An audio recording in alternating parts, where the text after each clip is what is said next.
Acts chapter 14. The same thing happened in Iconium.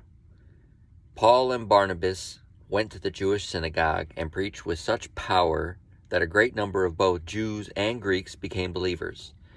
Some of the Jews, however, spurned God's message and poisoned the minds of the Gentiles against Paul and Barnabas. But the apostles stayed there a long time, preaching boldly about the grace of the Lord. And the Lord proved their message was true by giving them the power to do miraculous signs and wonders. But the people of the town were divided in their opinion about them. Some sided with the Jews, and some with the apostles. Then a mob of Gentiles and Jews, along with their leaders, decided to attack and stone them. When the apostles learned of it, they fled to the region of Lycaonia, to the towns of Lystra and Derbe and the surrounding area, and they preached the good news. While they were at Lystra, Paul and Barnabas came upon a man with crippled feet. He had been that way from birth, so he had never walked. He was sitting and listening as Paul preached. Looking straight at him, Paul realized that he had the faith to be healed. So Paul called to him in a loud voice, "Stand up!"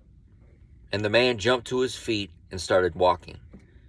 When the crowd saw what Paul had done, they shouted in their local dialect, "These men are gods in human form."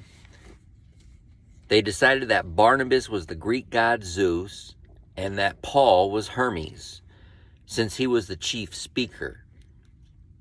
Now the temple of Zeus was located just outside of town, so the priests of the temple and the crowd brought bulls and wreaths of flowers to the town gates, and they prepared to offer sacrifices to the apostles. But when the apostles, Barnabas and Paul, heard what was happening, they tore their clothing in dismay and ran out among the people shouting, "Friends, why are you doing this? We are merely human beings just like you. We have come to bring you the good news that you should turn from these worthless things and turn to the living God, who made heaven and earth, the sea, and everything in them. In the past, he permitted all the nations to go their own ways, but he never left them without evidence of himself and his goodness.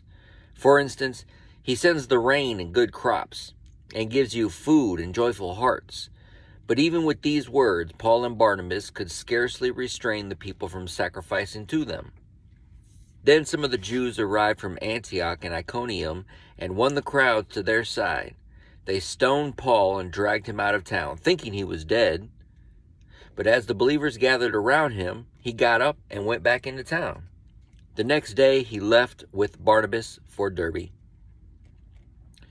After preaching the good news in Derbe and making many disciples, Paul and Barnabas returned to Lystra, Iconium, and Antioch of Pisidia, where they strengthened the believers. They encouraged them to continue in the faith, reminding them that we must suffer many hardships to enter the kingdom of God. Paul and Barnabas also appointed elders in every church. With prayer and fasting, they turned to the elders over to the care of the Lord, in whom they had put their trust. When they traveled back to Pisidia to Pamphylia, they preached the word in Persia and went down to Attalia. Finally, they returned by ship to Antioch of Syria, where their journey had begun.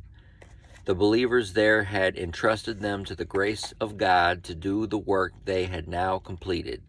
Upon arriving in Antioch, they called the church together and reported everything God had done through them and how he had opened the door of faith to the Gentiles too.